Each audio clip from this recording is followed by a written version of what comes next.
무용교회에서 유용교회로 오늘의 묵상입니다. 오늘은 여호수아서 8장 30절에서 35절까지 말씀을 묵상하겠습니다. 성경 말씀을 듣겠습니다.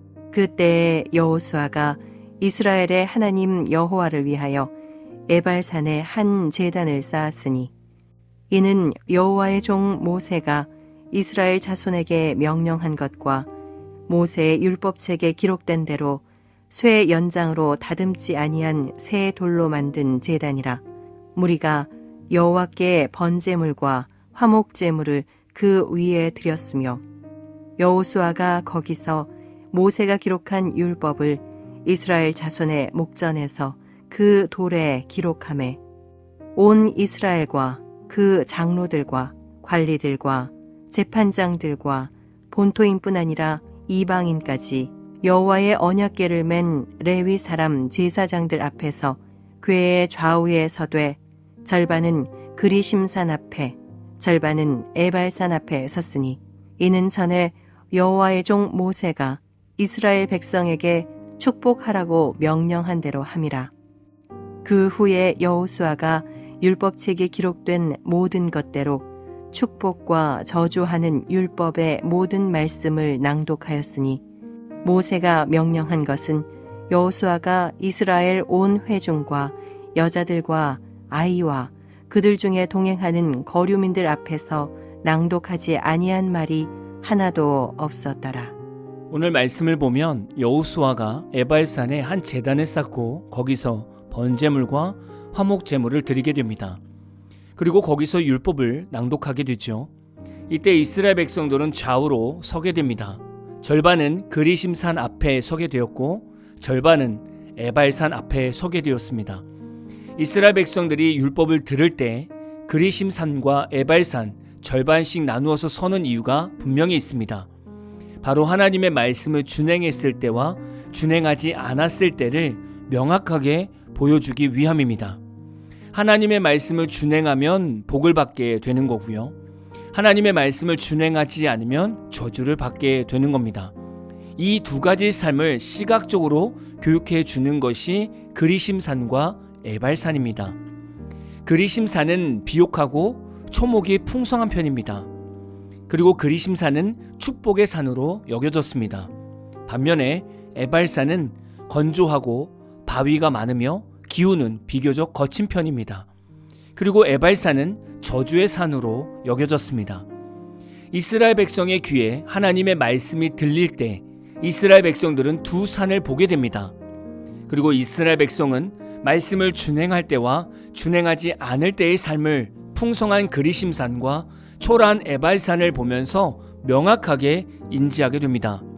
말씀을 준행하면 그리심산과 같은 인생을 살고 말씀을 준행하지 않으면 에발산과 같은 초라한 인생을 살 것임을 깨닫게 되는 것입니다. 이 얼마나 확실한 신앙 교육입니까? 저는 오늘 말씀을 묵상하면서 우리가 신앙생활을 하면서 너무나 쉽게 놓치고 있었던 것이 있었구나 라는 생각을 하게 되었습니다. 그것이 무엇인가 하면 하나님의 말씀을 준행하느냐 안 하느냐의 삶은 이스라엘 백성 시대나 지금이나 동일하다는 겁니다. 그런데 우리는 하나님의 말씀을 준행하지 않고 살아갈 때 과연 에발산과 같은 저주를 생각하며 살고 있는가를 돌아보게 됩니다. 우리는 우리 식으로 하나님을 해석하는 경우가 참 많습니다. 죄를 지어도 이 정도는 하나님이 이해하실 거야. 왜냐하면 사랑의 하나님이시니까.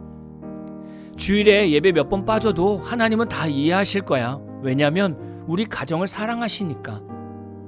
내가 불법이나 편법으로 일해도 하나님은 어느 정도 이해하실 거야. 왜냐하면 나의 경제적 어려움을 너무나 잘 아시는 긍휼의 하나님이시니까. 여러분, 하나님이 우리의 죄와 불법과 종교 생활을 긍휼히 여기시고 사랑으로 봐주신다면 왜 하나님이 자신의 마음이 찢어지는 듯한 슬픔을 감수하면서까지 예수님을 십자가에 죽게 하시면서 우리의 죄를 용서하시고 구원을 하실까요? 우리의 죄를 덮어두고 용납하시는 하나님이셨다면 하나님은 굳이 예수님을 이 땅에 보내실 필요가 없었던 것입니다. 저는 종종 말씀을 묵상하고 예수님을 믿으면서 우리가 참 예수님을 내 입맛에 맞게 너무나 쉽게 믿고 쉽게 생각하고 있구나라는 생각을 하게 됩니다.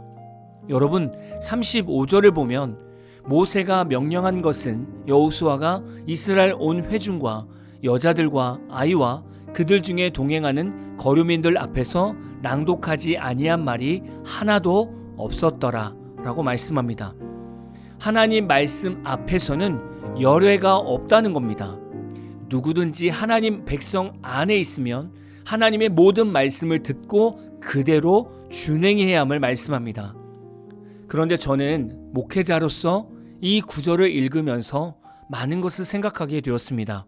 왜냐하면 설교를 준비할 때 말씀만 생각하면 좋겠는데, 예를 들면 이 말씀을 전하면 사업에서 망한 성도가 마음이 힘들 것 같고, 이 말씀을 전하면 11조를 안 하는 성도가 힘들 것 같고, 이 말씀을 전하면 술 마시는 성도가 힘들 것 같다는 생각을 하게 됩니다. 아마도 많은 목회자들이 설교 준비를 하면서 참 많은 고민을 할 수 있을 겁니다.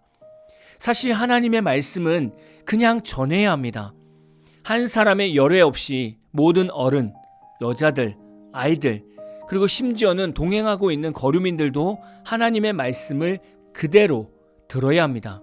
지금으로 말하면 하나님의 말씀을 부유한 성도에게든 가난한 성도에게든 중직자에게든 초신자에게든 이제 막 교회 온 불신자에게든 상관없이 모든 자에게 하나님의 말씀을 그대로 전해야 합니다.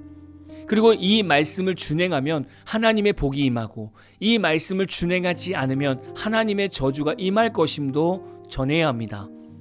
요즘 뉴스를 보니까 자녀가 동성애자로 밝혀지면 그의 부모들은 처음에 동성애를 반대하다가 나중에는 자녀의 입장을 받아들이면 동성애를 옹호하는 쪽으로 넘어가게 됩니다.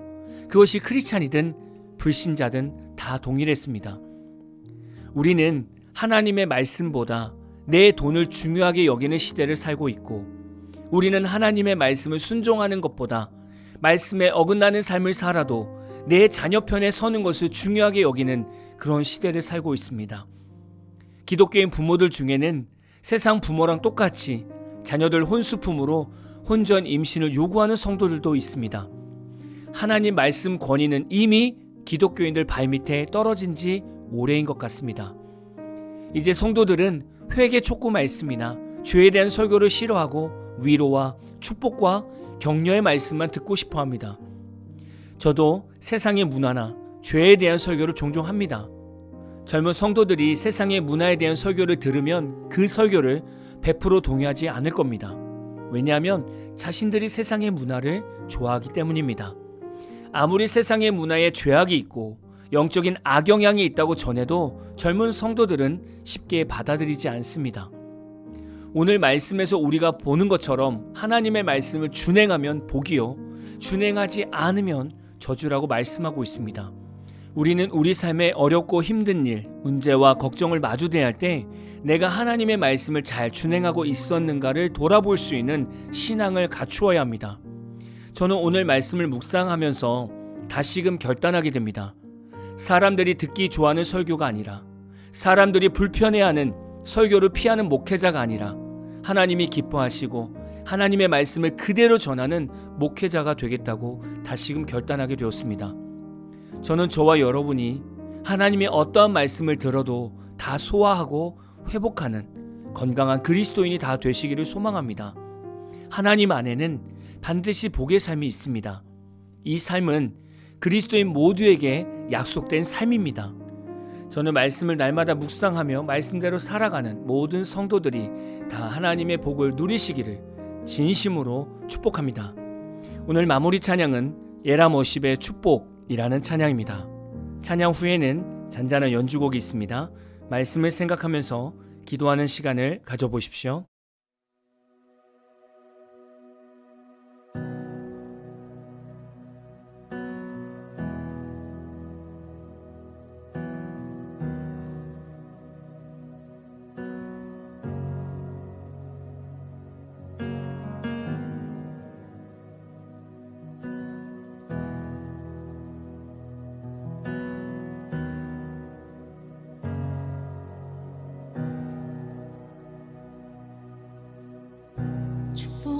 축복하시고 지키시며 주의 얼굴 비추사 은혜 베푸시고 널 향하여 얼굴 드사 평강 주시리.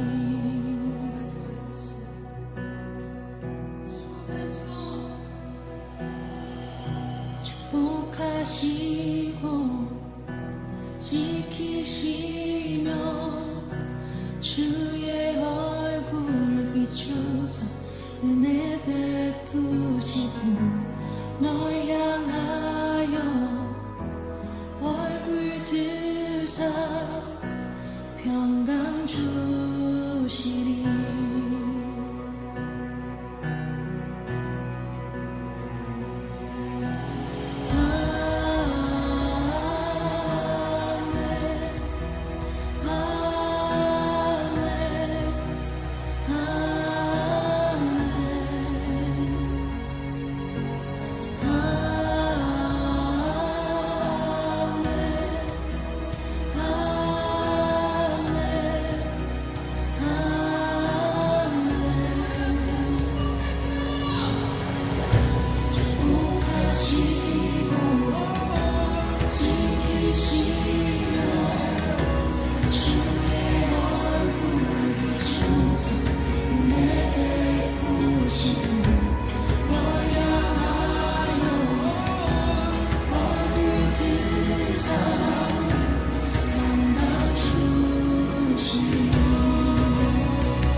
주의 은혜 내게 있어 저 때까지 흘러가리 내가 정